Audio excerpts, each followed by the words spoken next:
کوئی مرد اپنی کھڑکی سے کسی دوسری عورت کو چھیڑے گا نہیں، تو ہر مسلمان کا گھر محفوظ ہو جائے گا انشاءاللہ۔ آج ہمیں احساس تک نہیں ہے، بڑے دیندار بنتے ہیں، برقع پہن کر عورتیں عزت بیچ رہی ہیں۔ احساس ہے؟ اپنے محلے کی خبر رکھی ہم نے، پوری دنیا کو زکوٰۃ بانٹ دی، گھر کے قریب میں بیوہ اور متعلقہ عورتیں اپنے پیٹ کو پالنے کے لیے برقع پہن کر ہوٹلوں میں جا کر غیروں کے بستر پر پہنچ رہی ہیں۔ کیا جواب دو کہ مسلمان ہو تم اللہ کے یہاں؟ کہاں کی دینداری، کیسی دینداری؟ ان چیزوں کو روکنے کی ترکیب یہ ہے کہ ضرورتوں کو پوری کیجئے، ورنہ غریبی آدمی کو شرک اور کفر کے دروازے تک پہنچا دیتی ہے۔ انسان کی ضرورتوں کو تکمیل کیجئے۔ ہر مسجد کی ذمہ داری ہے کہ وہ اپنے محلے کی خبر رکھے۔ ہر محلے، پورے ہر مسجد کی ذمہ داری ہے، ہر مسجد میں بیت المال ہو، ہر مسجد کے اندر ایک بیت المال ہو۔ ہمارے محلے میں بیوہ کتنی، طلاق شدہ کتنی ہے، معذور کتنے ہیں، بزرگ کتنے، ریٹائرڈ کتنے ہیں، یتیم بچے کتنے ہیں، تاکہ وہ لوگ بھیک نہ مانگیں، ڈراپ آؤٹ نہ کریں، عصمت نہ بیچیں، ان سب کو وظیفہ جائے، ان کو ایک مناسب جاب مل جائے، کام مل جائے، ان کی عزت و آبرو کا خیال کیا جائے۔ آج ان کی غریبی کا فائدہ اٹھاتے ہوئے مسلمان عورتوں کو لون دیے جا رہے ہیں اور سود کے نام پر ان کو لوٹا جا رہا ہے، اور وہ عورتیں جب پیسہ نہیں دے پا رہی ہیں تو ان کو ہوٹلوں میں بلا کر ان کی عزتیں تار تار کی جا رہی ہیں، اور ہم چودھری اور سیٹھ صاحب بن کر بیٹھے ہوئے ہیں۔ بولیے سب ہو رہا ہے کہ نہیں ہو رہا ہے؟ بتائیے گراؤنڈ ریالٹی ہے کہ نہیں؟ یہ اس کو آپ روکیں گے نہیں، نسلیں برباد ہو جائیں گی، نسلیں برباد ہو جائیں گی۔ پھر آپ کہاں سے تیار کیجئے گا نسلوں کو؟ آپ کو تو اندر سے کھوکھلا کیا جا رہا ہے، اوپر سے بالکل ٹھیک ہیں آپ، اندر سے آپ کی جڑیں کاٹ دی گئی۔ لوگ کہتے ہیں بیٹیاں آج مرتد ہو جا رہی، نعوذ باللہ۔ نہیں، آج نہیں ہو رہی ہے۔ حضرت تھانوی کے سامنے حضرت تھانوی علیہ رحمہ سے کسی نے کہا حضرت فلاں آدمی کفر پہ مر گیا، حضرت نے فرمایا نہیں، کفر پہلے آئی تھی، ظاہر اب ہوا ہے۔ یہ جو مسلمانوں کی بیٹیاں مرتد ہو رہی، نعوذ باللہ، یہ مرتد وہ تو اظہار ہے۔ سوچو کسی کے ساتھ بھاگ جانا وہ تو آخری قدم ہے، کئی سالوں سے رشتے چل رہے تھے، تب تم نے نگاہ نہیں رکھی، تب تم نے نگاہ نہیں رکھی۔ کوئی بیٹی ندی میں کود کر جا رہی ہے تو پورے ہندوستان کا کلیجہ منہ کے باہر آ گیا۔ کتنی بچیوں کو اور کتنی بیویوں کو آگ لگا کر مارا جا رہا ہے، زہر دے کر مارا جا رہا ہے، تب تمہارا کلیجہ باہر نہیں آتا؟ تم اللہ سے نہیں ڈرتے؟ اس لیے لوگوں، اپنی عورتوں کے اور بچوں کے حقوق کے تئیں اللہ سے ڈرتے رہو۔ خطبۃ الوداع میں، آخری خطبے میں، عرفات کے میدان میں اللہ کے آخری رسول صلی اللہ علیہ وسلم نے جو پوری دنیا کے مسلمانوں کو اور قیامت تک کے لیے مسلمانوں کو جو پیغام دیا آپ نے، اس پیغام میں ایک جملہ یہ بھی ہے کہ لوگوں، اپنی عورتوں کے حقوق کے تعلق سے فکر مند رہنا، قیامت کے دن پوچھ ہوگی تم سے۔ اپنی بیٹیوں کو جائیداد میں حصہ نہیں دیتے، ہاں، 7 حج کر چکے ہیں، 15 عمرہ کر چکے ہیں، بیٹی کو حصہ نہیں دیتے۔ باپ مر گیا تو بھائی حصہ نہیں دیتا، جبکہ باپ کی جائیداد میں بیٹی کا حصہ ہے۔ یہ فیصلہ مولوی کا ہے یا اللہ کا ہے؟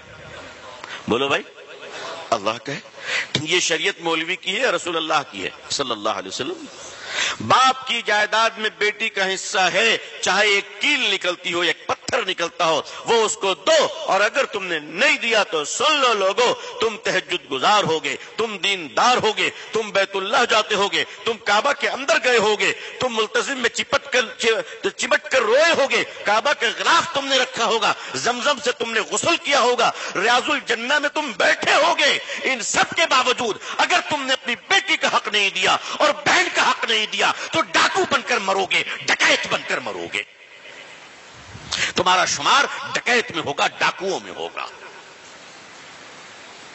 خاندان میں، نسلوں میں آگ لگ جائے گی، اس مال میں کبھی برکت نہیں ہوگی۔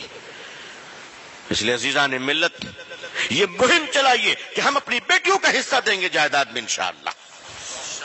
ہماری بیٹیاں کیوں بھاگیں گی کہیں اگر ہم انصاف کریں؟ اللہ ہماری بیٹیوں کے ایمان کی حفاظت فرمائے، اللہ ہم سب کے اور آپ سب کی بیٹیوں کی حفاظت فرمائے۔ دیکھیے آگ کیسے کیسے لگی ہے، آج ایک موبائل فون میں ہمارے بچے آج اتنے کمزور ہیں، آج ان کی تربیت اتنی کمزور ہم نے کی ہے کہ کوئی بھی آدمی ایرا غیرہ نتھو خیرہ آوارہ لچا لفنگا ایک موبائل دے کر مسلمان کی بیٹی کو خرید سکتا ہے؟ اتنا نیچے اور اتنا گھٹیا ہو گئے ہم، اتنا نیچے گر گئے ہم کہ یہ ایسا تو نہیں کہ ہماری کمائی مشکوک تو نہیں ہے؟ نعوذ باللہ. غور کرنے والی بات ہے. آج ہزاروں لاکھوں مسلم بچیاں کہیں اگر چلی جا رہی ہیں تو مسلمانوں تم اس کے لیے جواب دہ ہو، میری پوری قوم جواب دہ ہے. مالدار اپنی بیٹی کی شادی میں دیکھ پر دیکھ چڑھاتا ہے، ایم پی پہ ایم پی کھا رہے ہیں، ایم ایل اے پہ ایم ایل اے آ رہا ہے، کاؤنسلر آ رہے ہیں، سارے لوگ آ رہے ہیں، واہ واہ کیا پنڈال ہے، کیا خرچ ہے. دو دیکھ کھانے جو ہے وہ ضائع بھی ہو گئے، برباد بھی ہو گئے، کھانا پھینکا جا رہا ہے، کھایا جا رہا ہے، گرایا جا رہا ہے، اور وہ پیسوں کی بہتات ہے اور وہ پیسوں کی فراوانی ہے اور وہ دکھاوا اپنے مالداری کا، اور بارات آ رہی ہے اور پٹاخے اور آتش بازیاں ہو رہی ہیں اور بڑے بڑے قیمتی ہال اور ہوٹل لیے گئے ہیں. اور وہیں پر اگر کوئی مسلمان بچی اپنی غربت کی وجہ کر شادی نہیں ہو پا رہی ہے اور اس کا غریب بوڑھا باپ مسجدوں میں کھڑا ہو کر کہتا ہے کہ میرے بھائیوں میری بیٹی کی شادی ہے، مدد کرنے کے لیے مجھے کچھ بھیک میں دے دو تاکہ میں اپنی بیٹی کی شادی کر لوں. جس قوم اور سماج میں ایک مسلمان اپنی بیٹی کی شادی کرنے کے لیے مسجدوں میں بھیک مانگتا ہو، اس قوم کے مالداروں کو ڈوب مرنا چاہیے، ڈوب مرنا چاہیے. غیرت آنی چاہیے، شرم آنی چاہیے. آپ پورے ہندوستان کو پیسہ بانٹو، میں منع نہیں کرتا، لیکن کیا آپ کے احمد آباد کی غربت غریبوں کا خیال ہو گیا؟